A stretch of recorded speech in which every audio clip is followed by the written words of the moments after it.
actually this huge project we're working on for the next few days, and that's cleaning out the barn. And we're gonna get to why. I mean, obviously for compost and because it needs to be done, but there is an exciting reason why we are working on cleaning out the barn. But before I do that, I need to plant my first round of potatoes. I got a 50-pound bag, but I'm only planting 2 30-foot rows today. So I guess that's 60 starts, or 60 potato seeds is what I need. I think I have enough here. And then if Arthur is still working, I am going to also plant some dill and cilantro and calendula. And I'm gonna be doing something exciting with that. I'm gonna plant those things in my strawberry beds as some companion planting. I'm really excited about it. Companion planting, if you don't know, is a way to encourage growth in your plants, and also often it attracts beneficial insects and it deters harmful insects. So I was reading about it, and calendula, dill, and cilantro all seem to work really well with strawberries.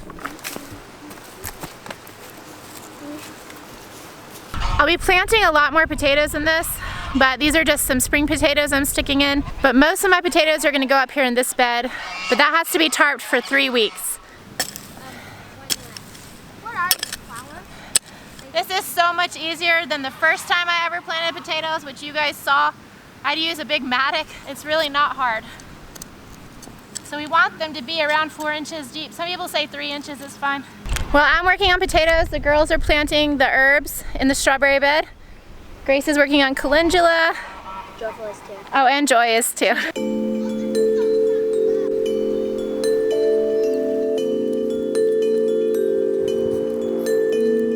Now I'm just gonna throw them in the trench about a foot apart and cover them up really well. Also, I cut these to have at least 2 eyes on them, and then I let them sit and cure for a day so that they would form a nice film over the area that's cut, which prevents them from rotting.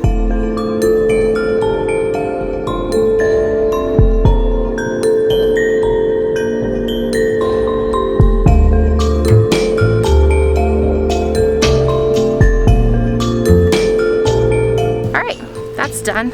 We still have about 120 more feet of potatoes to plant, but we're not doing it yet. And now we've got the calendula planted. We're just gonna plant just a few dill and cilantro and bunching onions. And I'm gonna succession plant those so that I make sure and have enough of those things for whenever I want to make dilly beans. Here's my little plants. We want to sell them.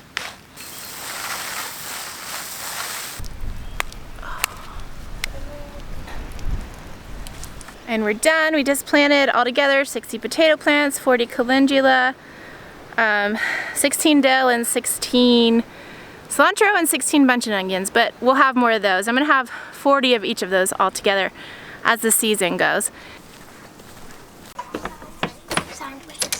Where's Sally? He's in the barn loading. Oh, he's way ahead of me. Hey. Hey. So I thought we would take a minute and talk about why one of the reasons we're cleaning out the barn. So we're getting goats. What? Obviously we would clean our barn out anyway, but we kind of feel the push to do it right now because we are hoping to pick the goats up on Saturday if we get this done in time. To be honest, I was not planning on getting goats for another year, but with all that's going on in the world, I just felt this urge and this kind of push to go ahead and have some animals in milk on the farm because our cow doesn't calf until early July. No one around here has raw milk right now, so I can't support a local farmer.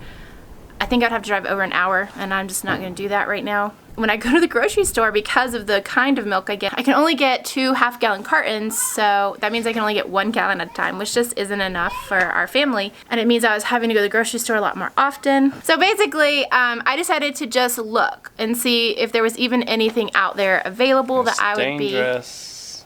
Don't go looking at goats. I was like, I'm just gonna Don't even look. Where there's smoke, there's fire. And I wasn't seeing anything, and I thought, okay, and that was fun. And then Grace said, let me look. And somehow, from the time that, anyway, she found some alpines for sale. Even looking at a goat with love in your eyes, you've already bought her. Nearby, there is a lady selling some alpines, and when I realized the address and the phone number, I realized it was actually someone I know. And I know these milk lines really well because there's a dairy nearby. And these goats' milk lines come from that dairy. Look, literally. Me and Marva. The kids are just, every year we make a resurrection garden before Good Friday. And then on Good Friday we will put Jesus in the tomb. Can we make a little person? Yeah. And then on Easter morning he will have risen and have come out of the tomb. How many years have you done that together? Oh goodness, since the girls were little. Did you notice the slug in that resurrection garden? The kids put him in there. What does that slug represent? He's their pet. Ultimately though, I don't know if I'm gonna love alpine goats. I love Nubians. It could be that we don't keep these goats forever. But I'm gonna try them out. I'm gonna see if I fall in love with them. Obviously, if we don't keep them, we would find a great home for them. Because I kind of had my dream herd back in the late summer before I sold them. And eventually I would like to get back to that. I'm not terribly thrilled at the idea of getting goats. And I do feel like they take a ton of time. And that's the reason you got rid of them. But I will say, for the record, I didn't tell you you had to get rid of your goats so we could focus on other things. I thought it was probably a good decision, but likewise I'm not going to say like don't get goats now, because on one hand they do take time, but on the other hand they're this unique resource. I don't think things are going to go way south in the world, but if they do, goats in addition to cows are a great animal to have. That's heavier than I thought it was going to be. Yeah. Do you have a knife in here? So I just thought I'd show you this to you guys. This is the mineral that we use for all of our animals. Well, for our, ooh, this feels like it's gonna break. For our cows and our goats. Oh, it's 50 pounds. I know there's a lot of ways to do minerals, but for us, a mineral sled that has all the different kinds of minerals isn't feasible right now, so we keep it pretty simple. And we use this Redmond salt, selenium 90. We're selenium deficient, so this works really well for our ruminants, our goats, and our cows. I can link where you can get this, but look around locally because it's really expensive to ship. But all of our local places are out of stock. I usually get it from Missouri Standard when I do a Missouri Standard order, but they were out of stock as well, so I had to pay a lot in shipping. This usually only costs about $17, so it's not expensive. Super high quality, but I did have to pay $20 in shipping just because of the state of the world right now and so many things being out of stock. I'm just thankful we found it. And the other thing, the reason I'm not really against getting them is I know that they really make you come alive. Mm-hmm. Yeah. And you love it so much. You love it so much. I do. It's the kind of thing where it's like, okay, it might take an hour a day or even more, but about an hour a day to milk them and take care of them. But if you think about doing something that's really good for yourself for an hour a day, it might actually be a good decision. It's like, what if we're talking about exercising or praying an hour a day? It might be that the overall benefit's actually, it's a net benefit. It might be that overall it's a net benefit having goats, just in how it keeps your spirits up. I did hold this loosely. Like we agreed together though. I didn't just say we are getting goats. The other thing we're realizing though is we can actually do a lot. I mean, we were in here yesterday working on cleaning out poo, and the kids were playing in the yard right out there, and we said to ourselves, like, we've never been able to do this ever. Just work together for hours a day. So in some ways, getting rid of the goats, I think, is forgetting like how things are changing in our family, where we have kids who watch kids, and we have kids who don't need us every minute. Well, I feel like selling the goats late summer, I don't regret it. No. It was what needed to happen at the time. And I'm still not positive that this is the best time for goats. If the coronavirus hadn't hit, I would not be getting goats. We've never sent goats off to a bad home, though. If we buy these goats now and sell them in July when the cow goes into milk, I'll have no problem with that. Yeah, I'm pretty... None whatsoever. And there's actually a really high demand for goats right now. It's kind of hard to find them, so there's people out there who want them. So we could definitely pass them on to someone who wants to milk. I've been measuring window heights in our house. We're hammering out some of the details of our house design, and I'm measuring window heights so we can figure out, this architect is helping us figure out where we can reuse windows, because these windows are in pretty good shape. They're all double hung windows, they're double pane windows, and they're maybe less than 20 years old, pretty energy efficient as windows in an older house goes. So we're trying to figure out where we can reuse them, because it can be a significant cost savings, and we're trying to do this job ideally with cash. We're basically just strategizing to see where we can save money at every point, so we can do all the mold remediation and do the renovation after we gut it, put it back together without going into crazy debt. Some of the benefits of the Alpine breed, see, they're just not as beautiful as Nubians. So that's really the only thing, the only downside. There's a great breed. They are a mid-sized breed.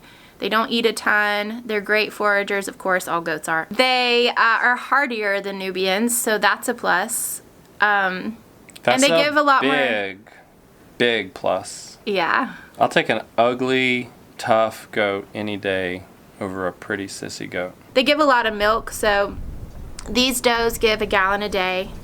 And I guess like show level, Alpines give 2 and up gallons a day, but I'm happy with that amount of milk because I only milk once a day, so I'll get half a milk from each goat. So we'll have a gallon of milk a day, which is about what we need to have milk and maybe some soft cheese around the house.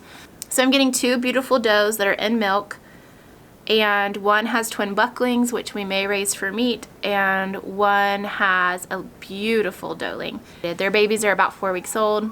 They're really cute. Yeah, I've always said I wouldn't eat a goat, but I think I would eat castrated bucklings that weren't born on my farm. I am desensitized to eating meat, but I also love animals more at the same time. It's really strange. I love animals more too. Selling my goats was one of the hardest things I've ever done. I know, you talk about it all the time. I even called the lady that I sold them to and just said, hey, you know, I'm just seeing if you're planning on selling any of the goats I sold you, because I'll buy them. I don't talk about it in a bad way. Like, I'm not resentful. No, but I just miss them. It's had an impact on you.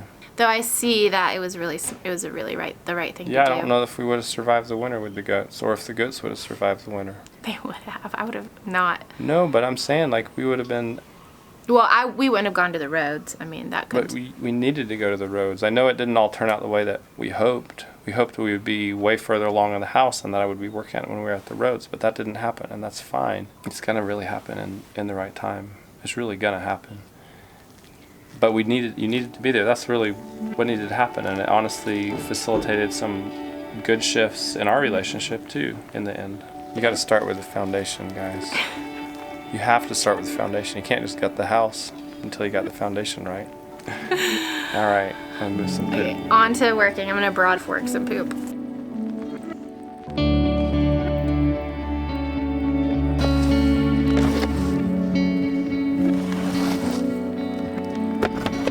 Guys, thanks for joining us. It's been another great day on the homestead. Please join us for our next video. It'll probably be day after tomorrow. All right, bye-bye.